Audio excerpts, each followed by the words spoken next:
Hello friends, आज के video में हम सीखेंगे अव्ययी भाव समास की बेहतरीन ट्रिक। तो देखते ही हमें कैसे पता करना है कि ये अव्ययी भाव समास ही है। तो देख लेते हैं। तो अगर हम बात करेंगे अव्ययी भाव समास की, तो यहाँ पर मतलब इसके पहले क्या होगा, यथा। ये यसा नहीं है, यथा। तो जब कभी भी किसी शब्द के पहले हमें यथा मिल जाए, भर मिल जाए, आ मिल जाए, बे मिल जाए, प्रति मिल जाए या फिर हर, तो तुरंत हमें देखते ही इतने शब्दों को रट लेना है। तुरंत देखते ही हमें मार देना है अव्ययी भाव समास।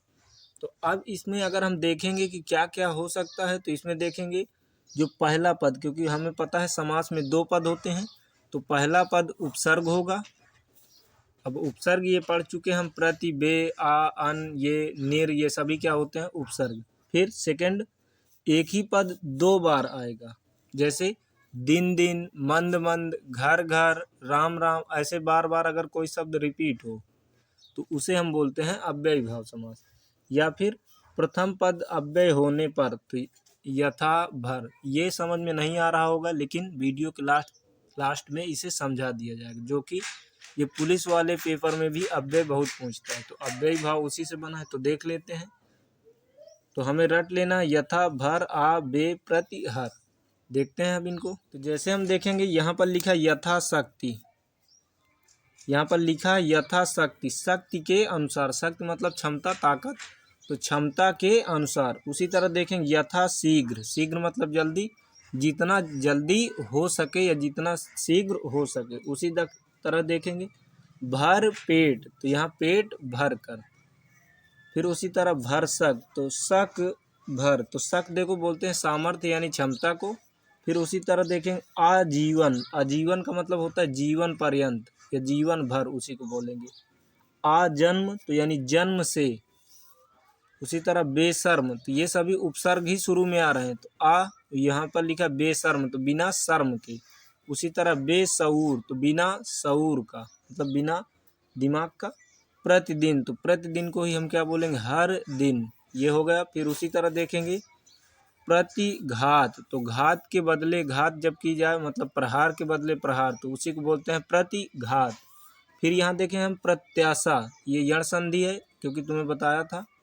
तो प्रत्याशा में क्या हो जाएगा, आशा के बदले आशा। आशा मतलब उम्मीद, तो उम्मीद अगर हम किसी का कुछ करें हैं तो उसके बदले भी कुछ उम्मीद है, तो उम्मीद के बदले उम्मीद करके बैठना, उसे बोलते हैं प्रत्याशा। उसी तरह देखेंगे प्रत्यारोप, तो आरोप के बदले आरोप। अब अगर हम इसकी एक ट्रिक और सीखना चाहें, तो हम ये ध्यान रखेंगे कि जो अव्ययी भाव समास होता है उसका हम बहुवचन नहीं बना सकते। जैसे यहाँ पर देखेंगे पेट, कोई भी देख लेंगे तो पेट का पेटों तो होता है, लेकिन यदि इसके पहले भर लग गया तो अब भर पेटों नहीं कहेंगे। उसी तरह कोई भी इनमें जो भी लेना हो, जो भी, जैसे देखेंगे यहाँ पर दिन का दिनों होता है, लेकिन इसके पहले यदि प्रति लग गया तो प्रतिदिनों नहीं होता, प्रतिदिन ही होता है। अब हम देख लेते हैं, तो ऐसे याद रखेंगे। अब हम देख लेते हैं अव्यय या अव्ययी या अविकारी शब्द किसे कहते हैं, जो बहुत ही इम्पॉर्टेंट हो जाते हैं। वीडियो के अंत तक बने रहना, बहुत ही कुछ नया सीखेंगे। तो देखेंगे अव्यय शब्द या इसी को बोलते हैं अविकारी शब्द, अविकारी शब्द, ये हमें ध्यान रखना है, इन्हें अविकारी शब्द बोलते हैं। तो देखेंगे लिंग, लिंग बोलते हैं जैसे स्त्रीलिंग, पुल्लिंग मतलब स्त्री की बात कर रहा है या पुरुष की। उसी तरह वचन, एक वचन की मतलब एक की बात कर रहा है या बहुत की। काल मतलब वर्तमान काल, भूतकाल, भविष्य काल। और कारक, का, की, के, में, से, पर, ये। तो लिंग, वचन, काल और कारक के आने से, जिस शब्द लिखा है आने से कोई बदलाव ना हो, मतलब जिस शब्द में कोई बदलाव ना हो उसे हम अव्यय कहते हैं। तो ये हमें ध्यान रखना है कि लिंग, वचन, काल और कारक के आने से यदि किसी शब्द में कोई बदलाव ना हो तो उसे हम अव्यय या अविकारी शब्द कहते हैं। जैसे इनको रट लेना है बिल्कुल। जैसे इसमें है धीरे धीरे और केवल नहीं से अरे। जैसे देखेंगे लड़का धीरे धीरे पढ़ता है, तो यहाँ पर वही आएगा। या फिर देखेंगे काल बदल देते हैं, तो था भी कर सकते हैं, लड़का धीरे धीरे पढ़ता था, तो ये भी हो जाएगा, मतलब है को हटाते तो भी इसमें कोई फर्क नहीं पड़ रहा। धीरे धीरे, लड़का धीरे धीरे पढ़ेगा, तो यहाँ पर हमने काल में बदलाव किया, लेकिन कोई धीरे धीरे में बदलाव नहीं हुआ। उसी तरह इसका मतलब लिंग में परिवर्तन, इसका बहुवचन बनाते हैं वचन में। लड़के धीरे धीरे पढ़ते हैं, कोई परिवर्तन नहीं हुआ। लड़के धीरे धीरे पढ़ते थे, काल में परिवर्तन हुआ, कोई भी नहीं।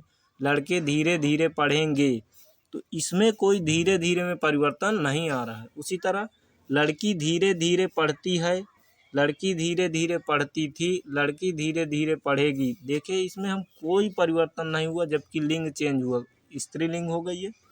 फिर उसी तरह लड़कियां धीरे धीरे पढ़ती हैं, लड़कियां धीरे धीरे पढ़ती थीं, या लड़कियां धीरे धीरे पढ़ेंगी, तो इनमें कोई परिवर्तन नहीं हुआ। तो इसीलिए हम कहते हैं कि लिंग मतलब स्त्रीलिंग, यानी स्त्री की बात कर रहा है या पुरुष की, तो लिंग वचन काल कारक के आने से जिस शब्द में कोई भी बदलाव ना हो, उसे हम बोलते हैं अव्यय या अविकारी शब्द। तो आई होप कि वीडियो समझ में आया होगा। तो मिलते हैं फ्रेंड्स एक नए वीडियो के साथ। Best of luck.